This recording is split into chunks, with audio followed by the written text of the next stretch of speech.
Hey teachers! So since mag-open na yung ating pasukan ngayong June 16, alam kong isa sa mga pinakakailangan natin ay ang ating SF2 o yung ating attendance. So ngayon po ay meron na tayo ditong automatic na SF2 na kung saan mag-enter lang kayo ng list ng inyong pupils. Andito po siya, last name, first name, and middle name. And then dito naman, naglagay na tayo dito ng mga data for the month of June. So, since sa June, 11 days lang po tayo. So, sa ating automatic SF2, may number of days, ilalagay nyo lang po dito kung ilan. So, since 11 siya, 11 yung nilagay natin. Then, kung makikita po ninyo, automatic, may data na po dyan sa total for the month. So, since wala pa namang naka-enter, so 0 muna yan. Then, yung sa column for the present is 11. So, ngayon, ipapakita po natin sa inyo how does it work.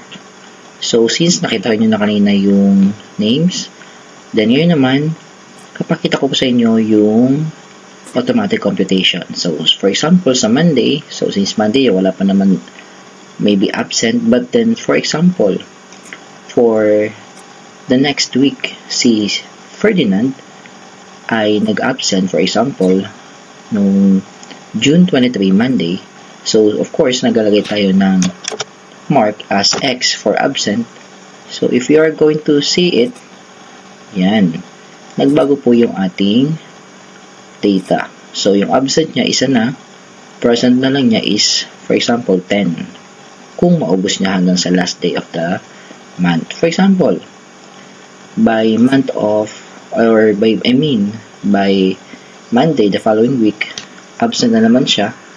Another X, let's see kung magbabago dito yung data. Ayun, ang absent na ngayon ay 2 and present is 9. So, ganyan lang po and so on hanggang maubos nyo lahat po dyan or for example, lahat ng inyong estudyante. So, next naman is, kung makikita nyo, ang total natin dito, sa total mail for example is 20. Lahat po yan ay may total na 20. And ito naman ang mga 19, yan naman po yung column na may absent. Yan. Same with the females, ganun din po. Then, combined total for per day. So, ito po na 39, ito po yung may one sample natin na absent. And ganun din po ito. Now, puntahan naman natin yung computation sa baba. So, as you can see, automatic na din po dito. So, for example, sa ating enrollment for the first day, so since may ina-assume tayo na 20 male and 20 female, so 40, late enrollment, for example, sa month na ito na June, wala namang late enrollees, so 0.